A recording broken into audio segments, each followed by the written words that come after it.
வணக்கம். Active herbals வழங்கும் அழகை அள்ளித்தரும் ஆலுவேரா ஜெல்.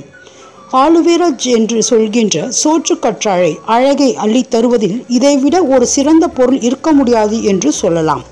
அதனால்தான் இதனை நம் முன்னோர்கள் குமரி என்று அழைத்திருக்கிறார்கள். இதை தொடர்ந்து பயன்படுத்தி வர என்றும் 16 போல் குமரியாகவே இருக்கலாம் என்பது அதன் பொருளாகும். சோற்று கற்றாழை வீட்டில் ஒரு கிளையை வைத்தாலே போதும், அது நன்றாக வளர்ந்துவிடும். இதற்கு தண்ணீர் ஊற்ற வேண்டிய அவசியம் இல்லை. அதுவே எந்தவித பராமரிப்பும் இன்றி வளரக்கூடிய தாவரம்.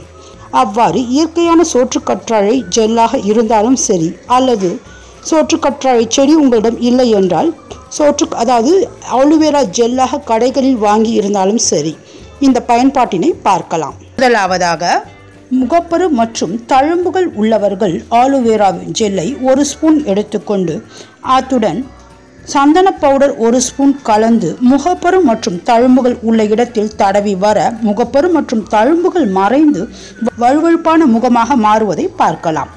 இரண்டாவதாக, புருவங்கள் மற்றும் கண் இமைகளில் முடிகள் அடர்த்தி குறைவாக இருப்பவர்கள் முடி நன்றாக கருமையாக வளர வேண்டும் என்றால் ஆலுவேரா ஜெல் 1 ஸ்பூன், விளக்கெண்ணெய் 1 ஸ்பூன் இரண்டையும் நன்றாக கலந்து ஒரு பாட்டிலில் ஸ்டோர் செய்து வைத்துக்கொண்டு தினமும் 2 வேளை என்று 1 வாரம் தடவி வர புருவங்கள் நன்றாக கருமையாக மாறியிருப்பதையும் முடி அடர்த்தியாவதையும் பார்க்கலாம்.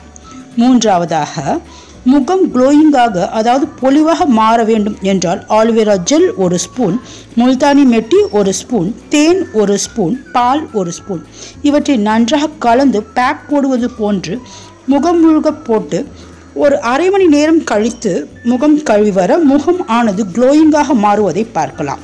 நான்காவதாக, முகச்சுருக்கம் மறைய aloe vera gel 1 spoon, vitamin E capsule 1, பன்னீர் 1 ஸ்பூன் இம்மூன்றையும் நன்றாக அதாவது இ கேப்சூலில் உள்ள எண்ணெயை தனியாக எடுத்து இத்துடன் கலந்து இவற்றை நன்றாக கலந்து வாரம் 2 முறை இவ்வாறாக போட்டுக்கொண்டு வர முகமானது சுருக்கம் மறைந்து நல்ல இளமையாக மாறியிருப்பதை பார்க்கலாம்.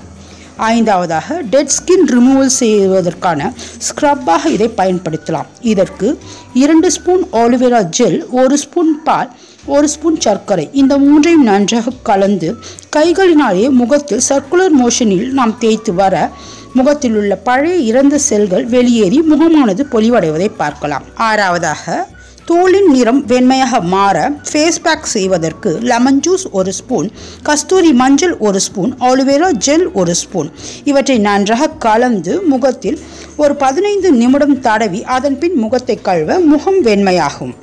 ஏழாவதாக, தலைமுடி வளர்ச்சிக்கு வாரம் 1 முறை ஆலுவேரா ஜெல் 2 ஸ்பூன், திரிபலா சூரணம் 2 ஸ்பூன், தேங்காய் எண்ணெய் 2 ஸ்பூன் இம்மூன்றையும் நன்றாக கலந்து தலையின் மயிர்கால்களில் நன்றாக படும்படி தேய்த்து அரை மணி நேரம் ஊற வைத்து குளித்து வர முடியின் வேர்க்கால்கள் வலிமையாக முடி நன்றாக வளர்வதை பார்க்கலாம். எட்டாவதாக, பொடுகு சரியாக ஆலுவேரா ஜெல் 2 ஸ்பூன், வேப்பிலை பொடி 1 ஸ்பூன் இது ரெண்டையும் நன்றாக கலந்து அரை மணி நேரம் தலையில் ஊற வைத்து குளிக்க பொடுகு மறைவதை பார்க்கலாம். ஒன்பதாவதாக, உதடுகள் சிகப்பாக மாற ஆலுவேரா ஜெல் 1/2 ஸ்பூன், பாதாம் எண்ணெய் 1/2 ஸ்பூன் இரண்டையும் நன்றாக கலந்து உதட்டின் மீது 2 நிமிடம் மசாஜ் செய்து வர இதை தொடர்ந்து 4 நாட்கள் செய்து வர உதடானது சிகப்பாக மாறுவதை பார்க்கலாம். பத்தாவதாக, கால் வெடிப்பு நீங்க ஆலுவேரா ஜெல் 1 ஸ்பூன், மஞ்சள் தூள் 1 ஸ்பூன், மருதாணி பவுடர் 1 ஸ்பூன் இம்மூன்றையும் நன்றாக கலந்து கால் வெடிப்புகள் மீது இரவில் தடவி வர 1 வாரத்தில் கால் வெடிப்புகள் முற்றிலும் சரியாகி கால் பாதங்கள் வழுவழுப்பாக மாறியிருப்பதை பார்க்கலாம். இது போன்ற பல பயனுள்ள அழகு மற்றும் ஆரோக்கிய குறிப்புகள் உங்களை வந்தடைய எங்கள் சேனலை சப்ஸ்கிரைப் செய்யவும். சப்ஸ்கிரைப் செய்ததற்கு நன்றி.